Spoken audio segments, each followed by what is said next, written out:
Aghori astro TV கண்டு மகிழுங்கள். தர்மத்தின் வழி செல்ல செல்ல கர்மத்தின் வழி குறையும் அப்பா.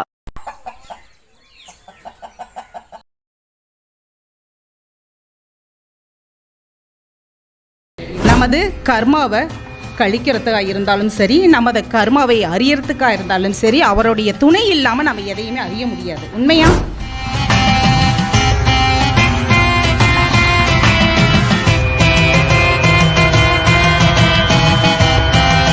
இப்போ ஒவ்வொருத்தரும் எதில் பிறந்திருப்போம்? ஒன்றா தர்மத்தின் அடிப்படையில் லக்னம் விழுந்திருக்கும், இல்லைன்னா கர்மத்தின் அடிப்படையில் இருக்கும், அல்லது காமத்தின் அடிப்படையில் இருக்கும், அல்லது மோட்சத்தின் அடிப்படையில் இருக்கும். அப்படின்னா நம்ம பிறவி லக்னம் வந்திருக்கிறதே எதுக்காக?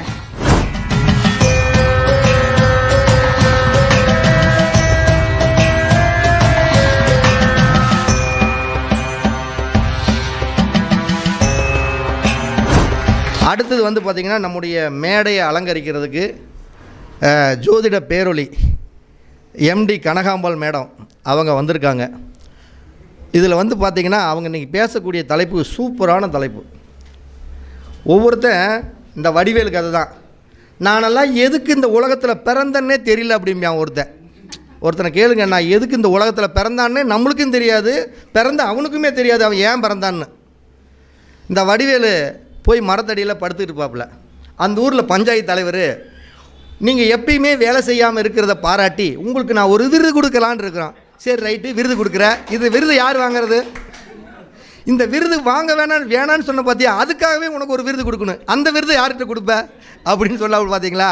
அதெல்லாமே இந்த பூமியில் அவன் என்ன நோக்கத்தில் பிறந்தானே தெரியாதவன் தான் அந்த வடிவேலை சொல்லலை. அந்த படத்தில் வர்ற சீனு, அவன் இந்த பூமியில் இந்த புண்ணியத்தில் எதுக்கு பிறந்திருக்கிறான் அதுக்காக தான். அதாவது புண்ணியத்துக்கு பிறந்திருக்கானா இல்லை கர்மாவை அனுபவிக்கிறதுக்கு தான் பிறந்திருக்கிறானா? நல்லா புரிஞ்சுக்க. ஒருத்தர் பிறக்கிறாங்கன்னா ஒன்றும் புண்ணியம் பண்ணுறதுக்காக பிறந்துக்கணும். ஒவ்வொருத்தரும் பார்த்திங்கன்னு வச்சுங்க, பிறந்ததுலேருந்து நிறைய தான தர்மங்கள் செய்கிறது, நிறைய பேர்த்துக்கு சேவை செய்கிறது, ஒருத்தர்கிட்ட நல்ல பேராகவே பண்ணுறது, நல்ல ஒரு சந்தோஷமாகவே எல்லாத்துக்கும் கொடுப்பனையோடு செய்கிறது, அதெல்லாமே ஒருத்தர். சில பேர் பார்த்திங்கன்னா பிறந்ததுலேருந்து நீங்கள் 5 வயசில் கேட்டாலும் எனக்கு படிப்பு வரல, இது என்ன இந்த உலகத்தில் நான் ஏன் பிறந்தம்பியான். 15 வயசில் பிறந்தேன்னா நான் ஒரு பொண்ணு கூட என்னை பார்க்க மாட்டேங்குது, எனக்கு என்ன ஒரு பொண்ணுக்கிட்ட கூட ஒரு அந்யோன்யம் கிடைக்க மாட்டேங்குது அப்படிமா. ஒரு 30 வயசு கேட்டிங்கன்னா நான் கல்யாணமெல்லாம் எனக்கு செட் ஆகிருச்சு, ஆனால் கல்யாணம் என் மனைவி என் மேலே ஒரு ஈர்ப்பே இல்லைப்பா அப்படின்னு எந்நேரம் ஒரு ஃபீலாக பேசுவான். ஒரு 50 வயசுக்கு மேலே 40 வயசுக்கு மேலே எனக்கு தொழிலும் செட் ஆகலை, பணம் செட் ஆகலை அப்படின்னு ஏதோ ஒன்று சொல்லிகிட்டே இருப்பான்.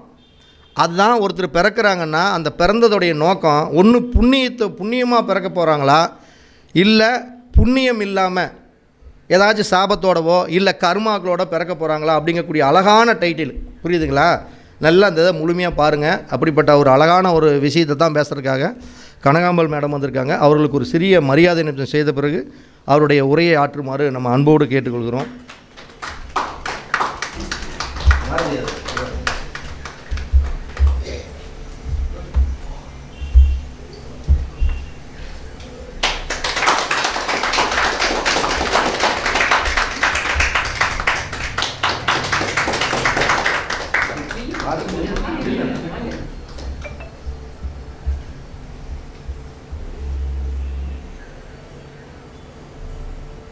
நீ சரி தலையாட்டினா தான் நாங்கள் போக முடியும், நீ அப்படியே இருக்கிறிய.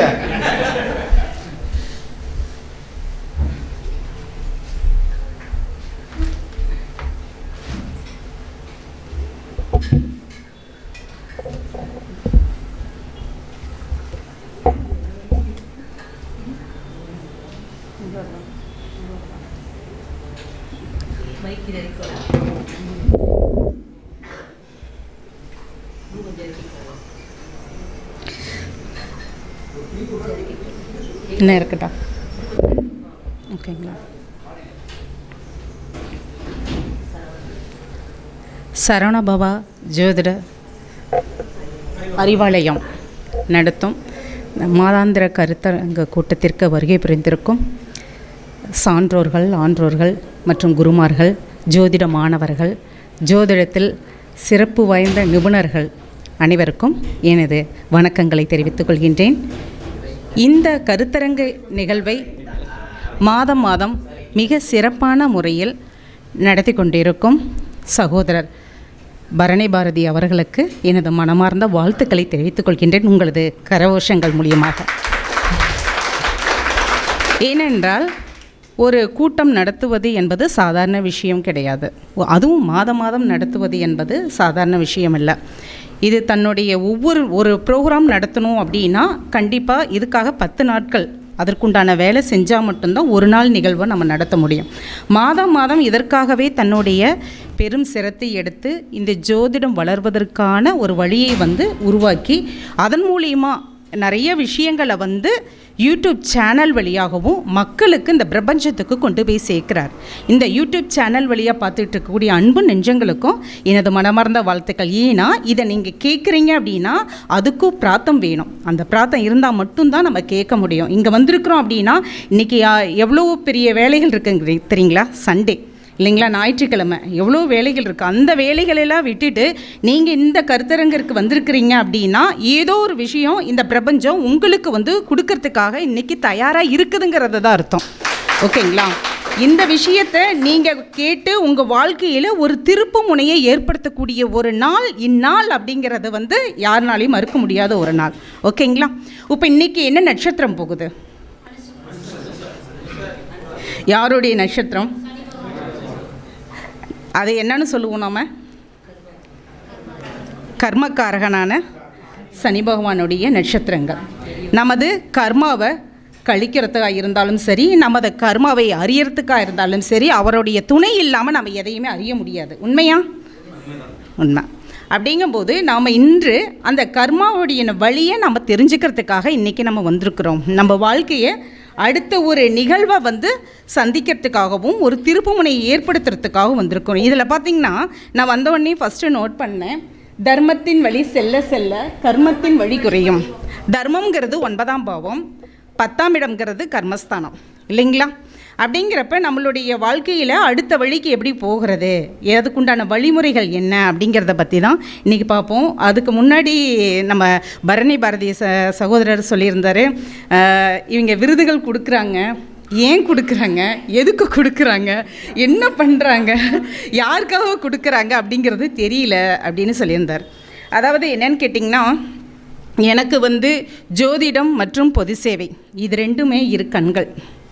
சேவையே எனது கடமை, கடமையே எனது சேவை. இதுதான் எனதோட தாரக மந்திரம்.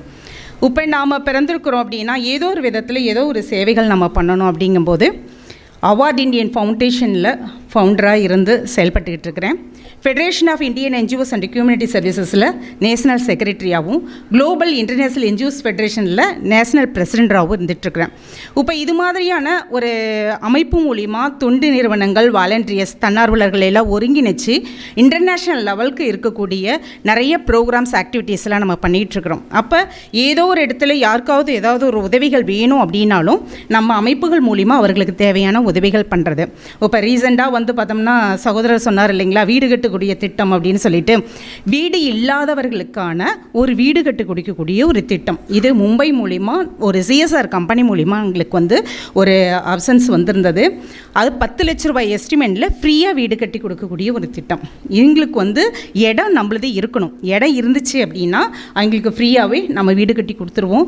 எந்த ஒரு இடத்த மட்டும் அவங்க காமிச்சாங்கன்னா போதும், நம்மளுடைய ஃபவுண்டேஷன் மூலிமா அவங்களுக்கு வீடு எல்லாமே டோட்டலாக தண்ணி இது பண்ணுறது எல்லா வசதிகளையுமே அவர்களே பார்த்து அங்கே வீடு மட்டும் கட்டி கொடுத்துருவாங்க. அது மாதிரியான அமைப்பு அந்த இது மூலிமா. அது மட்டும் இல்லாமல் பெண் தொழில் முனைவோர்களை உருவாக்குறதுக்கான அவர்களுக்கு சிஎஸ்ஆர் ஃபண்ட் மூலிமா சப்சிடியோட தையல் பயிற்சியும் மற்றும் தையல் மிஷின்ஸும் நம்ம கொடுத்துட்ருக்குறோம். நம்மளுடைய ஃபெடரேஷன் மூலிமா அந்த இதுவும் இது பண்ணிகிட்ருக்குறோம். இது மாதிரி நிறைய திட்டங்கள் அரசாங்கத்தின் மூலிமா வரக்கூடிய திட்டங்களையும் இந்த கணக்கெடுப்பு பண்ணி மற்ற எது வந்தாலும் நம்மளுடைய ஃபெடரேஷன் மூலிமாவும் அதுவும் செஞ்சிட்ருக்குறோம்.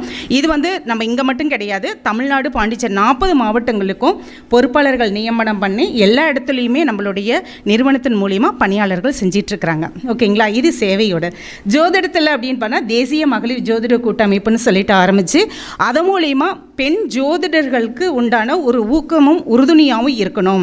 அவர்களுக்கு நம்ம ஒரு வழிகாட்டியாக மற்ற நம்ம ஜோதிடத்துறையில் ஒரு அடுத்த பரிமாணத்தில் செயல்படுத்துறதுக்கு உண்டான ஒரு வழியை உருவாக்கணும் அப்படிங்கிறதுக்காகவும் அதுவும் எல்லா மாவட்டங்களையும் பொறுப்பாளர்கள் நியமனித்து அது மூலிமா ஒரு ஜோதிடத்தில் ஒரு சிறு ஒரு கடுகளவு ஒரு முயற்சியை நாங்கள் எடுத்திருக்கிறோம். இதுதான் இதனோடது. இப்போ நாம் இன்றைக்கி வந்திருக்கக்கூடிய டாபிக் அப்படின்னு நம்ம பார்த்தோம் அப்படின்னா, அப்புறம் இன்னொன்று அவார்டு கொடுக்கணும்னு சொன்னார் இல்லைங்களா. வருஷம் ஒரு தடவை எல்லா துறை சார்ந்தவர்களுக்கும், ஆண் பெண் இருபாலருக்குமே, எந்த துறையாக இருந்தாலும் சரி, அந்த துறையில் அவர்களுடைய நிபுணத்துவத்தை வச்சு அவர்களை பாராட்டி ஊக்கப்படுத்தக்கூடிய வகையில் அவங்களுக்கு நம்ம விருதுகள் கொடுத்து ஊக்கப்படுத்தி செயல்படுத்துகிறோம். ஓகேங்களா. இது ஒவ்வொரு வருஷமும் நம்ம பண்ணிகிட்ருக்குறோம். இதுதான் அந்த விருதுகள் கொடுக்கக்கூடிய ஒரு விஷயம். ஓகேங்களா. இப்போ ஜோதிடத்தினோடதில் நம்ம டாபிக் நம்ம உள்ளே வந்துடுவோம். சரிங்களா. ஏன்னா ஒரு இன்ட்ரடக்ஷன் என்னங்கிறத சொன்னோம்னா உங்களுக்கும் தெரிஞ்சதுன்னா அது மூலிமா வேறு யாருக்காவது பயனடையக்கூடிய இருந்துச்சுன்னா நல்லாயிருக்கும் அப்படிங்கிறதுக்காக தான். இப்போ நம்ம பிறவி எடுத்திருக்கிறோம் அப்படின்னா, இந்த பிறவி நமக்கு புண்ணியமா கர்மாவா அப்படின்னு சொல்லலாம். இது பெரிய பட்டிமன்றமே வைக்கலாம், அந்த அளவுக்கு உண்டான டாபிக் இது அப்படிங்கிறத சொல்கிறோம். இப்போ புண்ணியம் அப்படின்னு சொல்கிறீங்க, கை தூக்குங்க. இந்த பிறவியின் நோக்கம் புண்ணியம். கர்மா எதுவுமே இல்லைங்கிறவங்க கை தூக்குங்க. ஏன்னா கை தூக்காமல் இருக்கிறீங்க.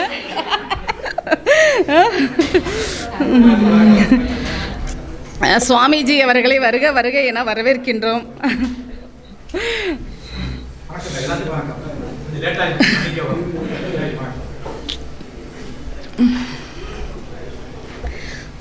ஓகே. இப்போ நம்ம ஒரு பிறவி எடுத்திருக்கிறோம் அப்படின்னா,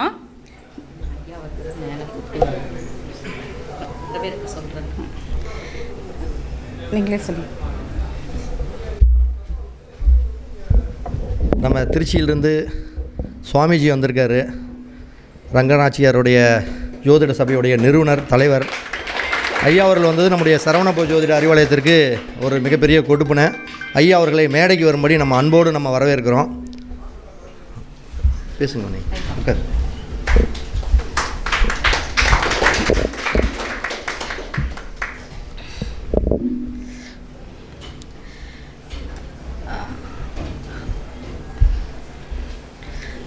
இப்போ நம்மளுடைய பிறவியின் நோக்கம் நம்ம என்ன அப்படின்னு நம்ம பார்த்தோம்னா, புண்ணியமா அடுத்தது கர்மாவா அப்படிங்கும்போது நம்ம எதன் அடிப்படையில் வந்திருக்கிறோம் அப்படின்னா, நம்ம தாத்தன் முப்பாட்டன் எல்லாம் சேர்ந்த புண்ணியத்தின் அடிப்படையில் பிறந்திருக்கிறோம் அப்படின்னு ஒரு சாரரும், இன்னொன்று அவர்கள் செய்த கர்மாவை கரைக்கிறதுக்கு தாங்க நான் பிறந்தே இருக்கிறேன் அப்படின்னு சொல்கிறது இன்னொரு சாரரும், எதுக்கு பிறந்தனே தெரியலிங்க விடை தேடிட்டு இருக்கிறேன்னு ஒரு சாரரும் நம்ம இருந்துகிட்ருக்குறோம். ஓகேங்களா.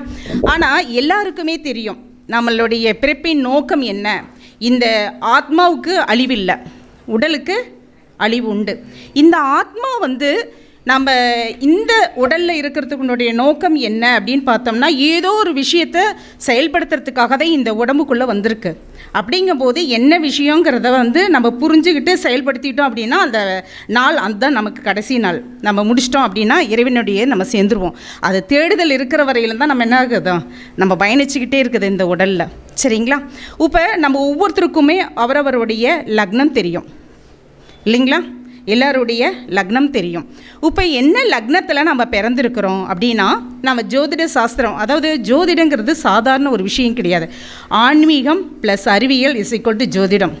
நீங்கள் ஆன்மீகத்தை வழியாகவும் ஜோதிடத்தை காண முடியும், அறிவியல் வழியாகவும் ஜோதிடத்தை காண முடியும். ஜோதிடத்தில் இல்லாத விஷயங்கள் கிடையாது. சொல்லக்கூடிய நான் தவறு செய்யலாம், ஆனால் ஜோதிடம் தவறு சொல்லாதது. ஓகேங்களா. இப்போ என்னுடைய சிற்றறிவுக்கு எட்டிய விஷயங்களை தான் நான் இங்கே பகிர்ந்துக்கிறேனே தவிர நான் சொல்கிறது மட்டும்தான் ஜோதிடம் அப்படிங்கிறதே இல்லை. ஓகேங்களா. எவ்வளவோ ஜோதிட சாஸ்திரத்தில் இருக்கக்கூடிய விஷயங்கள் அத்தனையும் அற்புதமான விஷயங்கள். அது அத்தனையும் நம்ம படித்து மற்றவர்களுக்கு வாழ்க்கையில் வழிகாட்டணும் அப்படின்னா கண்டிப்பாக முடியாது. ஏதோ ஒரு கடலில் இருக்கிற ஒரு கடுகளவு இருக்கக்கூடிய அந்த மணல் இருக்குது பார்த்திங்களா, அந்த ஒரு துளி மணல் தான் நம்ம ஏதோ தெரிஞ்சது அப்படின்னு நம்ம சொல்லலாம். படித்து அதை முழுமையாக புரிஞ்சுக்கிட்டோன்னு சொல்ல, ஏதோ கேள்வி ஞானத்தினாலேயோ ஒரு குருமார்கள்னாலேயோ ஏதோ ஒரு விஷயம் நமக்கு புலப்பட்டிருக்கு. அதை நம்ம என்ன பண்ணுறோம், மற்றவர்களுக்கு வழிகாட்டியாக பண்ணிகிட்ருக்குறோம் அப்படிங்கிறது தான். இப்போ நம்மளுடைய லக்னம் என்ன லக்னம் அப்படின்னு பார்த்தோம்னா, தர்மம், கர்மம், காமம், மோட்சம், இந்த அடிப்படைகளில் தான் அதனுடைய லக்னம் நமக்கு அமைஞ்சிருக்கு. இப்போ ஒவ்வொருத்தரும் எதில் பிறந்திருப்போம், ஒன்றா தர்மத்தின் அடிப்படையில் லக்னம் விழுந்திருக்கும், இல்லைன்னா கர்மத்தின் அடிப்படையில் இருக்கும், அல்லது காமத்தின் அடிப்படையில் இருக்கும், அல்லது மோட்சத்தின் அடிப்படையில் இருக்கும். அப்படின்னா நம்ம பிறவி லக்னம் வந்திருக்கிறதே எதுக்காக அதை நம்ம தெரிஞ்சுக்கலாம். தர்மம் செய்வதற்காக தான் வந்திருக்கிறோம். அந்த தர்மத்தினுடைய அதிபதி லக்னம் எந்த எதில் வீட்டில் இருக்கிறாரு அப்படிங்கிறத நீங்கள் பாருங்கள். இப்போ லக்னம் வந்து தர்ம மேச லக்னமாக இருக்குது. மேச லக்னம்னா என்னது? செவ்வாய். ஓகே, என்னது? தர்மமா, கர்மமா, காமமா, மோட்சமா? தர்மம். அப்படின்னா தர்மஸ்தானாதி அதிபதி யார்? செவ்வாய். அவர் வந்து எங்கே இருக்கிறாரு? கடகத்தில் இருக்கிறாருன்னு வச்சுக்கோங்க. கடகம் என்ன வீடு அது? மோட்ச வீடு. தர்மத்தின் வழியாக அவர் மோட்சத்தை அடைவார். தர்மத்தின் வழியாக அவர் மோட்சத்தை அடைவதற்காக இந்த பூமியில் தற்போது ஜனனம் எடுத்திருக்கின்றார் அப்படிங்கிறது அர்த்தம். அது மட்டும் இல்லாமல் அவர் எந்த புள்ளி, லக்ன புள்ளியாகட்டும், ஓகேங்களா, அதே மாதிரி அந்த லக்னாதிபதியுடைய நட்சத்திரமாகட்டும், அவர் சாரநாதன் ஆகட்டும், அவர் எந்த நட்சத்திரத்தில் இருக்கிறாரோ அதன் வழியாக இந்த கர்மாக்களை எல்லாம் கடக்கிறதுக்காக வந்திருக்கிறார். ஓகேங்களா? இது நம்ம அது மட்டும் இல்லாமல் ராசி அடுத்தது. ராசி அடுத்தது பார்த்தோம் அப்படின்னா நட்சத்திரம் இருக்கக்கூடியது தான் ராசி அப்படின்னு நம்ம சொல்கிறோம் இல்லைங்களா? அந்த ராசி அதிபதி அவர் சந்திரன் வந்து எந்த வீட்டு, அதனுடைய அதிபதி எந்த வீட்டில் இருக்கிறாரு, அவர் எந்த இதில் இருக்கிறாருங்கிறது இதே சேம் நீங்கள் இது பண்ணினீங்க அப்படின்னா கண்டிப்பாக உங்களுடைய விடை, உங்களுடைய ஜாதக ரீதியாக இருக்கக்கூடிய விடை உங்களுக்கு கிடைச்சிரும். இது எதன் அடிப்படையில் இருக்குது? உதாரணத்துக்கு வந்து பார்த்தோம் அப்படின்னா மிதுன லக்னம், ஓகேங்களா, அதை காற்று ராசி, புதன் பகவான் அதிபதி, அடுத்தது காமம் அப்படிங்கிறப்ப ஆசைகள், ஓகேங்களா, அவர்களுடைய ஆசையை நிறைவேற்றற்காக வந்திருக்கக்கூடிய ஒரு ஜாதகர். அவர் போயிட்டு எங்கே இருக்கிறாரு?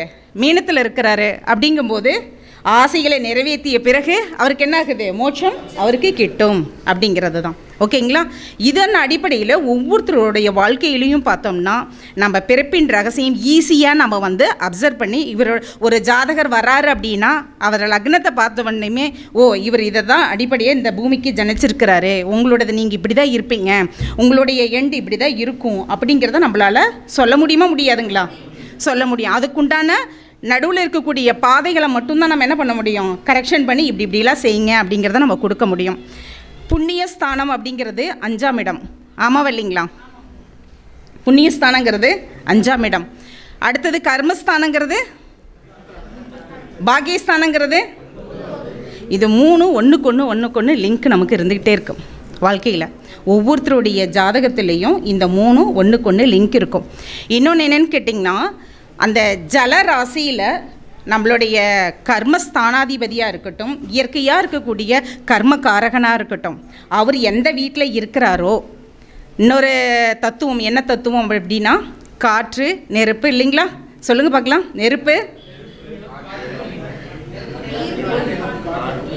நெருப்பு, நிலம், காற்று, நீர் அப்படிங்கிறப்ப அந்த தத்துவ அடிப்படையில் அவர் கர்மாவை அங்கே கரைக்கணும் அப்படிங்கிறதுக்கு. ஓகேங்களா?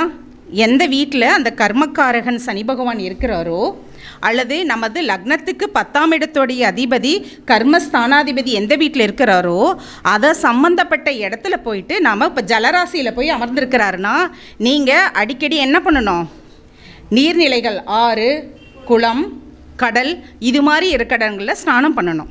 அப்படி பண்ணும்போது உங்களுடைய கர்மாக்களுடைய வலி குறையும். ஓகேங்களா? இதே வந்து நெருப்பு ராசியில் இருந்ததுன்னா தீபம் ஏற்றுவதன் மூலமாகவும், அடுத்தது நம்ம என்ன பண்ணலாம்? யாகம் நடத்துறதுக்கு உண்டான உதவிகள் செய்கிறது. ஓகேங்களா? அது மாதிரி இது பண்ணுறது. அது மட்டும் இல்லாமல் இன்னொன்று பார்த்தோம் அப்படின்னா தீபத்துக்கு வேறு என்னென்ன சொல்லலாம்? நெருப்போடு சம்மந்தப்பட்டது சொல்லுங்கள். ஹோமம் சொல்லியாச்சு. வேற என்ன? கற்பூரம், தீபம். ஒன்றா விளக்கு ஏற்றுவதும் கற்பூரம் ஏற்ற இருக்குது இல்லைங்களா? அந்த இது மாதிரியானதை நம்ம பண்ணும்போது, அடுத்தது சூரிய நமஸ்காரம் செய்யும் போதும் நம்மளுடைய கர்மாக்கள் அந்த இடத்துல நமக்கு குறையும். இப்போ காற்று ராசிகளாக இருக்குது, அந்த இடத்துல போய் அமர்ந்திருக்குது அப்படிங்கிறப்ப கோவில்களுக்கு நம்ம ஒளிபெருக்கிகள் வாங்கி கொடுக்கறதன் மூலியமாகவும், அடுத்தது நம்ம வந்து சாம்பிராணி வாசனை இருக்குது இல்லைங்களா, அது ஊதுபத்தி இது மாதிரி ஏற்றுவதன் மூலியமாகவும் அந்த பிரபஞ்சத்துக்கு அந்த வாசனைகள் இது பண்ணி கொடுக்குறோம். அதே மாதிரி பர்ஃப்யூம்ஸ் வாசனை திரவியங்கள் இருக்குது இல்லைங்களா, அது வாங்கி இது பண்ணுறது மூலம் கோவிலுக்கு போனால் பள்ளியறி பூஜைக்கு சுவாமிக்கு நம்ம என்ன பண்ணலாம், மல்லிகை பூ இது மாதிரி இருக்கக்கூடியதும் வாசனை திரவியங்கள் நம்ம வாங்கி கொடுக்கறது மூலியமாகவும் நம்மளுடைய கர்மாக்கள் அந்த இடத்துல நமக்கு கரையுது அப்படிங்கிறது. சரிங்களா? இது போல் ஒவ்வொரு ராசிகளுக்கும் நம்ம என்ன பண்ணுறோம், இதன் வழியாக நம்மளுடைய கர்மாக்கள் கரையும். இப்போ வந்து பிரச்சனைகள் அப்படின்னு பார்த்தோம்னா, ஒன்று குடும்பம் அமையலைங்க, கல்யாணம் ஆகலைங்க, இன்னொன்று குழந்தை பிறக்கலைங்க, அடுத்தது பார்த்தோம் அப்படின்னா தொழில் அமையலைங்க, எல்லாம் இருக்குதுங்க, நிம்மதி இல்லைங்க, இல்லைங்களா? ஒவ்வொருத்தருடைய வாழ்க்கையிலையும் ஏதாவது ஒரு விஷயம் இது மாதிரியான இருந்துகிட்ருக்கு. இப்படி இந்த விஷயங்களை வந்து சரியான ஜோதிடர்கிட்ட போயிட்டு நம்ம என்ன பண்ணணும், நம்மளுடைய ஜாதகத்தை சுயமாக ஆய்வு பண்ணி என்ன எதுங்கிற டைம் கொடுக்கணும். போனவனே 2 இப்போலாம் வரக்கூடிய கஸ்டமர்ஸில் எப்படி தெரியுங்களா இருக்கிறாங்க, அவங்களே வராங்க, ஏங்க என்னோடது லக்னம் இதுதானே அப்படின்னு பேசக்கூட விடுறதில்ல, என்னோடய தசாபுத்தி இதுதான் நடந்துகிட்டு இருக்குது, ஆமாம் அவர் இந்த கோயிலுக்குள்ளே போகணும், நீங்கள் பக்கமாக கோவில் சொல்லுங்கள், எங்கள் பக்கத்தில் இருக்கிற கோவில் சொல்லுங்கள், இல்லைங்க இந்த கோவிலுக்கு போனோம் அங்கெல்லாம் சொல்ல வேண்டாம், அதிலெல்லாம் போக முடியாது, நீங்கள் பக்கமாக எங்கள் வீட்டுக்கு பக்கத்தில் இருக்கிறதா பார்த்து சொல்லுங்கள், ஏங்க உங்களுக்கே தெரியல அப்படின்னு அங்கேயே போங்க. அவ்வளோதான். நம்ம சொல்ல வரக்கூடிய விஷயங்கள் கூட இன்றைக்கி கேட்குற நிலைமையில் வாடிக்கையாளர்கள் இன்று இருப்பது இல்லை. அவசர உலகமாக இருக்கிறதுனால கடைசியாக என்ன சொல்லிடுறாங்க, ஜோதிடர் சரியில்லை, அவர் சொல்கிற பலன்கள் சரியில்லை அப்படிங்கிற மாதிரியானது. நம்ம சொல்லக்கூடிய விஷயங்கள் இப்போ வந்து ஒரு ஜாதகம் இன்றைக்கி ஒரு கட்டம் ஒன்று போடுறோம்னு வச்சுக்கோங்க, இங்கே நம்ம ஒரு 50 பேர் நம்ம இருக்கிறோம்னா 50 பேர் ஒரே மாதிரி ஒரே விஷயத்தை நம்ம சொல்லுவோமா? முடியாது. தெய்வம் வந்து யாருக்கு என்ன விஷயங்கள் சொல்லணும்னு சொல்லி கட்டளையிட்டிருக்கிறோம் அந்த விஷயங்கள் தான் அந்த கட்டத்தை பார்த்தவனே சொல்லுவாங்க. இப்போ பரணி பாரதி சார் இருக்கிறாரு அப்படின்னா அவர் பார்த்தவனே சொல்கிறார், இந்த கட்டத்தில் உங்கள் வீட்டில் ஈசானி மூலையில் இந்த பிரச்சனை இருக்குமே அப்படின்பாரு. ஓகேங்களா? ஏன்னா யார் யார் எந்த இதில் எக்ஸ்பர்ட்டாக இருக்கிறாங்களோ அவங்களுக்கு அந்த கண்ணில் அதை பார்த்தவனையுமே தெரிஞ்சிடும், ஆய்வு பண்ணணுங்கிற அவசியமே கிடையாது. உங்கள் வீட்டில் இது மாதிரி குழந்தை சம்மந்தப்பட்ட பிரச்சனைகள் வாய் பேச முடியாமல் இருக்குதுங்களா அப்படின்னு கேட்பாங்க. ஒரு சிலருக்கு வந்து என்ன சொல்லுவாங்க, உங்களுக்கு பிஸ்னஸில் இப்போ சரியான ஒரு அடி விழுந்திருக்குங்களே அப்படின்னு சொல்லுவாங்க. ஒரு சிலருக்கு உங்களுக்கே இப்போ பிரச்சனையாக இருந்துகிட்டு இருக்குங்களே நட்பு ரீதியாக அப்படின்னு சொல்லுவாங்க. இதெல்லாம் எப்படி? கடவுள் வந்து யாருக்கு என்ன சொல்லணும்னு விதிச்சிருக்கிறாரோ அதை மட்டும்தான் சொல்ல முடியுமே தவிர எல்லாருனாலையும் எல்லாமே சொல்லணும் அப்படிங்கிறது நம்ம பிரம்மா கிடையாது. கண்டிப்பாக ஒவ்வொருத்தருக்கிட்டையும் ஒவ்வொரு ஸ்பெஷல் இருக்குது. யூடியூப் வழியாக பார்த்துட்ருக்குற நேயர்களும் அதே தான் நான் சொல்கிறேன். நீங்கள் ஒரு ஜோதிடர்கிட்ட போகிறீங்கன்னா அவர்கள் என்ன சொல்கிறாங்களோ அதை நீங்கள் கேட்டு அதன் பிரகாரம் செஞ்சீங்கன்னா உங்கள் வாழ்க்கைக்கு வழிகாட்டியே அந்த பகவானே குருவாக இருந்து அவங்களுக்கு அனுப்பியிருக்கிறாங்க அப்படின்னு நினச்சி செயல்படுங்க. அதே மாதிரி நாம் ஒரு ஜோதிடராக இருக்கிறோம், நம்ம ஜாதகத்துக்கு நாமளே விடை கண்டுபிடிக்க முடியுமா? முடியாது, கண்டிப்பாக முடியாது. நான் என்ன பண்ணுவேன், என்னுடைய ஃப்ரெண்ட்ஸுங்கிட்ட கேட்பேன், என்னன்னே தெரியல ரொம்ப டென்ஷனாக இருக்குதுப்பா, என்ன செய்யறதுன்னு புரிய மாட்டேங்குது அப்படின்னு சொல்லுவேன். உடனே சரி போ பக்கத்தில் இருக்கிற பிள்ளையாருக்கு போயிட்டு ஒரு விளக்கேற்றி சாமி கும்பிட்டு 3 சுற்றிட்டு கொஞ்ச நேரம் உட்காந்துட்டு எந்திரிச்சு சரியாக போயிடும் அப்படிங்க. சரி ஓகே நான் பண்ணுறேன். ஏன் எதுக்கு சொல்கிறேன் எதனால் சொல்கிறேன்னு நான் என்றைக்கு கேட்டதே கிடையாது. சொல்கிறதா அப்படியே நான் செய்வேன். செஞ்சுட்டு வந்தால் ரிலாக்ஸ் ஆகும். ஓகே பரவாயில்ல ரொம்ப சந்தோஷம், ஒன்றே ரிலாக்ஸ் ஆகிடுச்சுப்பா அப்படின்னு சொல்லுவேன். இது ஏன் அப்படி சொல்கிறோம் அப்படின்னா, ஒரு விஷயங்கள் சொல்கிறாங்கன்னா நம்ம அதை வந்து சரியான முறையில் கடைபிடிச்சோன்னா நம்ம வாழ்க்கையில் என்ன ஆகும், வெற்றிங்கிறது நிச்சயம். அதே மாதிரி சனீஸ்வர பகவான் இப்போ நம்மளுடைய கர்மாக்களுடைய காமிக்கக்கூடிய வழி எது தெரியுங்களா? நம்ம ஒவ்வொருத்தருக்கும் ஒவ்வொரு மனுஷனுக்கும் 7.5 சனி காலகட்டங்கள் வராதவங்களும் கிடையாது, அர்த்தாஷ்டம சனி வராதவங்க கிடையாது, அஷ்டமச்சனி வராதவங்களும் கிடையாது, கண்டகச்சனி வராதவங்களும் கிடையாது. என்ன தசா புத்தி என்ன லக்னம் என்ன இதாக இருந்தாலும் சரி அவர்கள் இந்த வலைக்குள்ளே வந்து தான் ஆகணும் இல்லைங்களா? அப்போ தான் அந்த நேரத்தில் நாம் என்ன பண்ணியிருக்கிறோன்னு நமக்கே தெரியும். ஆமாவா இல்லைங்களா? ஒரு சிலருக்கு எனக்கு 7.5 வருஷம் நடந்தது கூட தெரியலிங்க, அப்போ கூட ஒன்றுமே தெரியல, 7.5 முடிச்சதுக்கு அப்புறம் தாங்க எனக்கு பிரச்சனையே ஆரம்பிச்சிருச்சும்பாங்க. நிறைய பேருடைய லைஃப்பில் அது மாதிரி எல்லாம் இருந்திருக்கு. ஏன்னா 7.5 சனியோடைய நடக்கும்போது ஒரு தாக்கம் ஒன்றும் இருக்காது, பிஸ்னஸ் சூப்பராக போகும், எல்லாமே நல்லாயிருக்கும், எல்லாமே அவங்களுக்கு ஃபேமிலி அமைஞ்சது வீடு கட்டினது எல்லாமே அந்த இதில் தான் இருக்கும். ஆனால் 7.5 சனி முடிஞ்சதுக்கு அப்புறம் தான் எங்களுக்கு பிரச்சனையே ஆரம்பிச்சுன்னு சொல்லுவாங்க. இது என்ன காரணம்?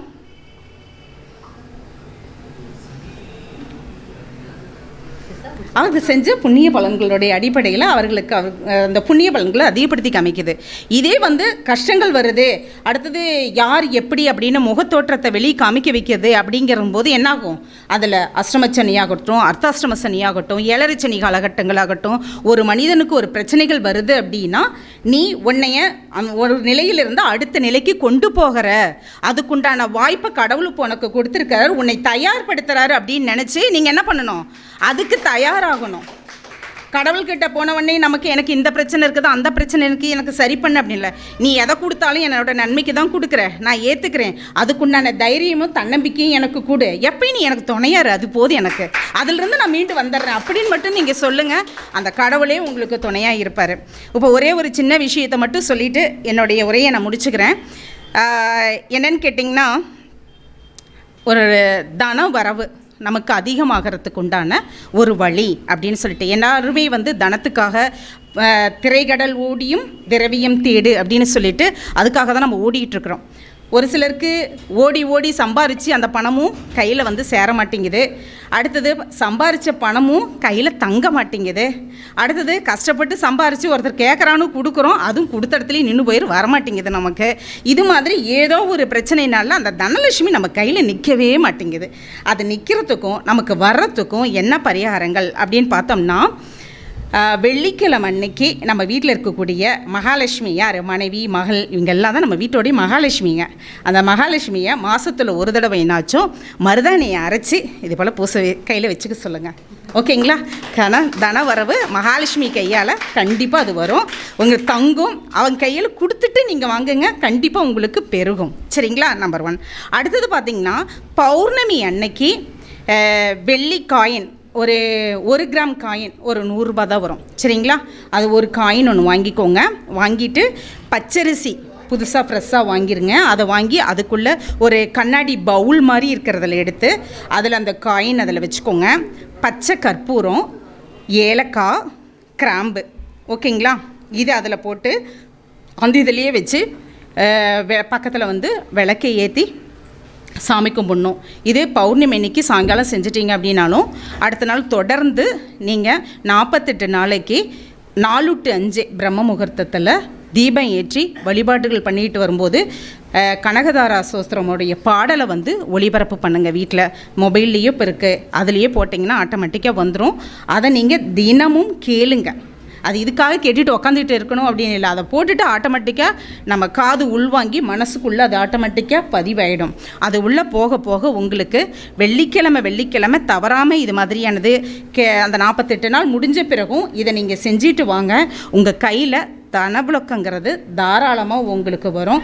எந்த ஒரு பிரச்சனையும் இல்லாமல் தனலட்சுமி உங்கள் கையில் எப்பயுமே வாசம் செய்வாங்க.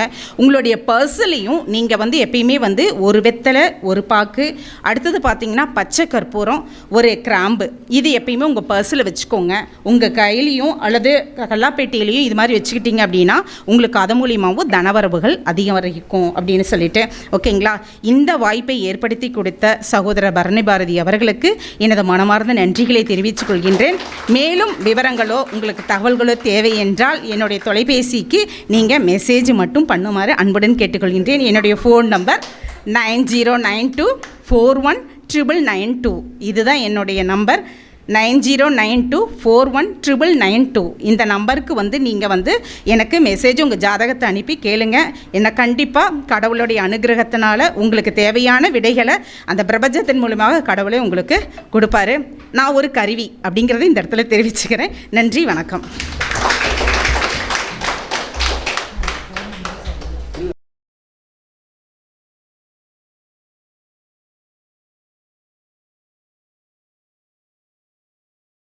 அகோரி ஆஸ்ட்ரோ டிவி கண்டு மகிழுங்கள். தர்மத்தின் வழி செல்ல செல்ல கர்மத்தின் வழி குறையும் அப்பா.